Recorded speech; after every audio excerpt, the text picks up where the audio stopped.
Құрметті оқырман, 2026 жыл шын жүректен құттықтаймын. Менің енді тілейтінім баршаларыңыз баспаналы болыңыздаршы. Баспанасы болмай жүрген азаматтардың бәрі өзіңіз баспаналарыңызға жетіңіздер.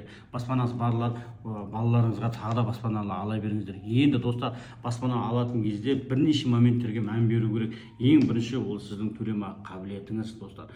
Одан кейін кредитный история, одан кейін бар алғашқы жарна. Енді кредитный историяңыз дұрыс болса, қалған принципе жасауға болады. Сондықтан қазірден бастап дайындала беріңіздер. Жаңа жылдан бастап әлі уақыт бар ғой деп көп жүре бермеңіздер. Келіп консультация алып алыңыздар. Енді небір бағдарламалар бар, жүріп жатыр. Болады да, сондықтан атап өтейін, мысалы жаңа концепция 2%, 5% деген бар. Онымен де қатысуға да болады, егер әрине сіз сол категорияға сәйкес келсеңіз.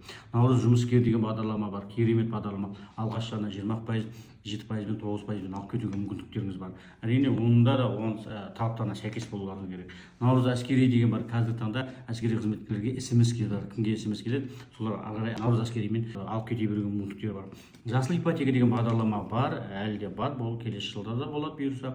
Лимит бөлінсе, сол жасыл ипотекамен де ала беруге болады. Оның бір артықшылығы, атыңызда үй бар жоқ ештеңесі қарамайды, 20% төлейсіз де 7%-бен, егер әлеуметтік осал топқа жататын болсаңыз, болмаса 9%-бен алып кете беруге болады. 7-20-25-ге құдай қаласа лимитке қаражат бөлінеді. Оғанда да үлгеріп тапсырыс беріп алып келуге де мүмкіндік бар. Асыл мекен деген керемет бағдарлама бар. Елді округтерден ала беруге де болады. 5%-бен аласыз, алғашқыда 10%. Керемет бағдарлама. Елорда жастары, яғни өңірлік жастар бағдарламалары бар. 35 жасқа дейін болатын болсаңыз, оның барлығын пайдалана беруге болады. Бір жыл міндетті түрде пропискаңыз болу керек. Талаптарға сәйкес болсаңыз, ары қарай оған алғаш жарнаны жинап жасай беруіңізге де болады. Ұмай бағдарламасы бар, әйелдерге арналған. Биыл енді өкінішке орай 2025-те ашылған жоқ, 2026-та ашылады деген үміттеміз. Сондықтан бағдарламадан түрлі көп, қайсысы сізге сәйкес келеді, келіп консультация алып алыңыздар. Сосын жаңа жылда жаңа баспанаға ие болыңыздар. Шын жүректен тілектеспін. Денсаулықтарыңыз мықты болсын. Жаңа жылға жаңа табысқа жете беріңіздер. Шын жүректен тілектеспін. Берекелі ереке, берекең барда берекең бар.